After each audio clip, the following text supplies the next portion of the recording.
कि जो शख्स अपने रब से मुलाकात की उम्मीद रखता है उसे चाहिए कि नेक अमल करे और अल्लाह की इबादत में किसी को शरीक ना करे। मोहतरम हजरात, ये अल्लाह का फरमान है। अल्लाह के प्यारे नबी इरशाद फरमाते हैं कि आमाल का दारोमदार नियतों पर है और हर शख्स के लिए वही कुछ है जिसकी वो नियत करेगा। हम आप को ऐसा काम करे, अच्छी नियत आपकी हो। आप नमाज भी अदा कर रहे हैं तो नियत खालिस होनी चाहिए, सिर्फ और सिर्फ अल्लाह को खुश करने के लिए आप नमाज आपकी अदा करनी चाहिए। अगर रोजे रखते हैं तो नियत आपकी यही होनी चाहिए कि अल्लाह हमसे राजी रहे, अल्लाह हमसे खुश रहे, अल्लाह हमसे राजी हो जाए। अगर हम हज करते हैं तो हमारी नियत वही होनी चाहिए कि अल्लाह हमसे राजी रहे। अगर नियत में अगर खराबी कर लेते हैं तो अल्लाह भी नाराज, अल्लाह के रसूल भी नाराज, आपकी कोई इबादत अल्लाह की बारगाह में कबूल नहीं होगी। मोहतरम हज़रात, एक मिसाल मैं आपको दे दूं। एक शख्स जिहाद के लिए निकला और निकलते वक्त वो ताजा ताजा घास अपने साथ रखने लगा, इस नियत से उस वक्त जब उस जमाने की बात है जब हम सफर करते थे घोड़े के जरिए, ऊंट के जरिए या हाथी के जरिए, तो इस नियत से वो जिहाद के लिए निकला। लेकिन नियत उसकी यही थी कि ताजा ताजा घास इसलिए इस नियत से रखा कि रास्ते में उसको बेचकर उससे नफा हासिल कर सके, उससे फायदा हासिल कर सके, क्योंकि रास्ते में घोड़े जब खाएंगे तो घास खरीद कर उसको लेना पड़ेगा, ऊंट जब खाएंगे तो घास लेना पड़ेगा। इस नियत से उसने ताजे घास रखना शुरू कर दिया। लोग चलते गए, सफर के लिए, जिहाद के लिए निकले। उस वक्त का जमाना था जो कोई गाड़ी नहीं थी, बस नहीं थी, रेलगाड़ी नहीं थी, हवाई जहाज नहीं थी, घोड़े के जरिए, ऊंट के जरिए सफर होता था। जब कुछ दूर जाने के बाद दिन भर वो चलते और रात हो जाती तो रात को कहीं ठहर जाते।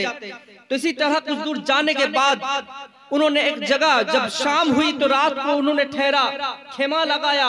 ये नौजवान जिसने जिहाद के लिए निकला वो भी उस खेमे में आराम करने लगा। जब रात होती है तो ख्वाब में देखता है कि कुछ फरिश्ते आते हैं और आपस में बातें करते हैं, एक लिस्ट बनाते हैं, किसी को नमाजी लिखते हैं, किसी को रोजेदार लिखते हैं, किसी को हाजी लिखते हैं, किसी को खताकार लिखते हैं, किसी को नेकोकार लिखते हैं। लेकिन जब इस नौजवान की बारी आती है तो फरिश्ते अपने आपस में बातें करके लिखते हैं कि इसकी ताजिर लिखो, यानी इसे बिजनेसमैन लिखो, इसको ताजिर लिखो। ये परेशान हो जाता है। नौजवान फरिश्तों से अर्ज करने लगता है कि मैं तो जिहाद के लिए निकला, मैं तो अल्लाह की राह में लड़ने के लिए निकला, अपनी जान को कुर्बान करने के लिए निकला। मेरा नाम मुजाहिद में क्यों नहीं लिखते हैं, मेरा नाम जिहादी में क्यों नहीं लिखते हैं, आप मुझे ताजिर क्यों नहीं, आपने मुझे ताजिर क्यों बना दिया। फरिश्ते कहते हैं कि आप जब तुमने निकला जिहाद के लिए निकलने लगना, लेकिन तुम्हारी नियत यही थी, इस नियत से तुमने अपने पास ताजा घास इसलिए रख लिया कि उसे बेचकर मुनाफा हासिल कर सके, इसीलिए तुम ताजिर हो गए हो, इसलिए तुम जिहादी नहीं, मुजाहिद नहीं। वो परेशान हो गया, अल्लाह की बारगाह में माफी मांगने लगा और अल्लाह से यह कहने लगा जो मुझसे गलती हुई है माफ फरमा। जब दूसरी रात आती है फिर वही फरिश्ते निकलते हैं, फिर वही फरिश्ते जब फहरिस्त बनाते हैं तब इसका नाम ताजिर से कटकर जो है मुजाहिद लिखते हैं। तो पता यह चला जब तक नियत दुरुस्त थी, नियत में खराबी थी, उस हिसाब से उसका नाम लिखा गया। जब नियत में दुरुस्ती आ गई, जब नियत उसकी अच्छी हो गई तो अल्लाह की बारगाह में वो कबूल हो गई और उसी वक्त से वो मुजाहिद बनकर रह गया। मोहतरम हज़रात, कहना यही है, जब भी आप काम अच्छा करें नियत को दुरुस्त रखें। नियत अच्छी होगी अल्लाह की बारगाह में वो काम कबूल होगा। नमाज पढ़ेंगे तो अल्लाह के लिए, रोजे रखेंगे अल्लाह के लिए, ज़कात देंगे अल्लाह के लिए, हर वो नेक काम करेंगे अल्लाह को राजी करने के लिए, अल्लाह को खुश करने के लिए। जो भी काम आप अल्लाह के लिए करेंगे वही काम अल्लाह की बारगाह में कबूल होगा। और वो जो काम लोगों के दिखाने के लिए करेंगे, वो इबादत, चाहे नमाज हो, चाहे रोजा हो, चाहे ज़कात हो, चाहे हर वो काम हो, जो भी अल्लाह की इबादत करेंगे, अगर अल्लाह के लिए ना हो, अल्लाह के लिए ना हो, लोगों को दिखाने के लिए हो, तो इबादत अल्लाह की बारगाह में कबूल हो नहीं सकती है। मोहतरम हजरात, अल्लाह तबारक व तआला हमें आपको अकल दिया है, बस उसी अकल से काम लें। लोग हम क्या करते हैं, ज्यादा नमाज पढ़ते हैं कि लोग मेरी तारीफ करें, लोगों दिखाने के लिए पैसे हैं, हज कर लेते हैं कि मेरी लोग मुझे हाजी करके बुलाए, और भी नेक काम है, दान खैरात करते हैं कि लोग मुझे मेरी तारीफ करें, लेकिन ये इबादत अल्लाह की बारगाह में कबूल नहीं होगी। बस अल्लाह को खुश करें तो अल्लाह की खुश करने के लिए करें तो अल्लाह की बारगाह में इबादत कबूल होगी। हजरत मारूफ करकी फरमाते हैं कि जो शख्स दोज़ख के खौफ से नेक काम करता है तो वो गुलाम है, और जो शख्स जन्नत की तलब में या जन्नत की लालच में अच्छा काम करता है तो वो ताजिर है, यानी बिजनेसमैन। और जो इंसान बस अल्लाह की खुशी और रजा के लिए नेक काम करता है तो वो हकीकतन आजाद है। यही बुलंद तरीन मर्तबा है, यही बुलंद तरीन मर्तबा है। तो अपने मर्तबे को अगर बुलंद चाहते हैं तो अल्लाह के लिए करें, अल्लाह को राजी करने के लिए करें। मोहतरम हजरात, और एक बात बता दूं, अगर नियत आपकी अच्छी हो तो शैतान भी आप पर गालिब नहीं आ सकता। शैतान पर भी आप गालिब आ जाइएगा, आप गालिब आएंगे। और नियत में भी अगर खराबी हो तो शैतान आप पर गालिब आ जाएगा। एक मर्तबा एक आबिद बने इबादत गुजार इंसान, उस बहुत अल्लाह की इबादत करता था, अल्लाह की इबादत में मसरूफ रहता था। एक मर्तबा उसको पता चला, कहीं से खबर मिली कि फला जगह पे एक दरख्त है और उसी दरख्त को लोग पूजते हैं, उसे खुदा मानते हैं, उसकी इबादत करते हैं। तो वो आबिद को गुस्सा आता है और ये दिल में सोच लेता है, ठान लेता है क्यों ना उस दरख्त को काट दिया जाए। इसलिए कि दरख्त जब तक रहेंगे वो दरख्त रहेगा, लोग पूजते रहेंगे, इबादत करते रहेंगे। तो अगर दरख्त को काट दिया जाए, दरख्त को अगर मिटा दिया जाए तो लोग उसकी इबादत नहीं करेंगे। ये अल्लाह की मोहब्बत में ये सोच दिल में आई, दिल में सोच उसने सोचने लगा।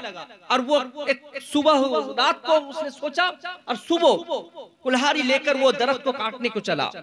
रास्ते में चलते चलते शैतान क्या होता है कि हम हमारी आपके दुश्मन है, जब तक हमको जहन्नम में ना ले जाए उसको चैन नहीं मिलेगा। इसीलिए वो कोशिश करता है, हमको भटकाते रहता है। शैतान के बहकावे में हम लोग गलत काम की तरफ जाते हैं, शैतान के बहकावे में हम लोग गलत काम करते हैं। तो वो आबिद से बात करने लगा, कहने लगा कि आप कहाँ जा रहे हो, आपका क्या काम है, आप कहाँ जा रहे हैं। वो कहने लगा कि मुझे पता चला, इंसान की शक्ल में वो शैतान था, पता चला कि फला जगह एक दरख्त है और उसी दरख्त को लोग पूजते हैं, उसकी इबादत करते हैं। तो मैं उस दरख्त को काटने चला ताकि दरख्त अगर ना रहे तो लोग उसकी इबादत ना करें, उसे ना पूजे। जब ये मैं सोचा इसीलिए मैं काटने चला। शैतान कहता है कि दरख्त को ना काटो, मैं तुमसे ये मशवरा देना चाहता हूँ, तुम इबादत करते हो अल्लाह की, तुम अल्लाह की इबादत करो, लेकिन दरख्त को ना काटो। बात बहस होती है, बहस में क्या होता है, शैतान में और इंसान में झगड़ा शुरू हो जाता है और उसी झगड़े में फिर लड़ाई भी शुरू होती है। इस बार क्या है, ये आबिद जो है शैतान को जमीन पर पछाड़ देता है और उसके सीने पर बैठ जाता है, यानी शैतान को हरा देता है और कहता है कि तुम अपने रास्ते जाओ, मैं दरख्त को काटने चला। जब वो इंसान, वो आबिद, वो इबादत गुजार इंसान जब दरख्त को काटने चलता है तो शैतान क्या करता है, मक्कारी की जाल उस पर फेंकता है और कहता है कि आबिद सुनो, तुम अपने घर जाओ, मैं तुम्हें एक मशवरा देता हूँ, तुम तो अल्लाह की इबादत करते हो, तुम तो दरख्त की इबादत नहीं करते, तुम तो दरख्त को पूजते नहीं, तुम तो दरख्त को मानते नहीं, तो लोग मानते हैं तो माने, वो जहन्नमी हो तो हो।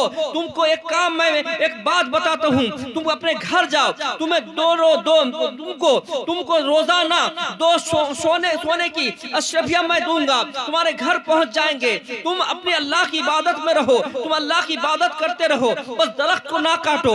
ये जब ये लालच में आ जाता है, घर जाता है, घर में सो जाता है, सोने के बाद जब सुबह होती है तो घर में क्या देखता है कि 2 सोने की अशरफिया उसके घर में है, वो खुश हो जाता है। इसी तरह दूसरे दिन भी वो सोने की अशरफी मिलती है उसको, वो पाता है। लेकिन जब तीसरे दिन होता है, जब तीसरा सुबह होती है, तब क्या देखता है कि वो अशरफी सोने की नहीं है, तब वो गुस्सा हो जाता है, खौफ ज्यादा हो जाता है और उस दरख्त को काटने को फिर चलता है। जब रास्ते में फिर वो शैतान मिलता है और फिर कहता है कि कहाँ जा रहे हो, कहता है कि मैं इस दरख्त को काटने जा रहा हूँ। तो कहता है कि तुम दरख्त को ना काटो, इसलिए कि तुमसे मुझसे वादा किया था। तो आबिद कहता है कि सुन, तूने तो मुझसे वादा किया था कि रोजाना मुझे तू 2 सोने की अशरफिया देगा, लेकिन 2 दिन देने के बाद और नहीं दिया, इसीलिए मैं उस दरख्त को काटने चलता हूँ, मैं उस दरख्त को काट दूंगा। फिर इन दोनों में बहस होती है, फिर झगड़ा होता है और झगड़ा लड़ाई तक पहुंचती है। इस पर जो है इतनी लड़ाई होती है कि वो शैतान जो है वो आबिद को पछाड़ देता है और वो शैतान जो है नारे रिसालत मसलके आला हजरत,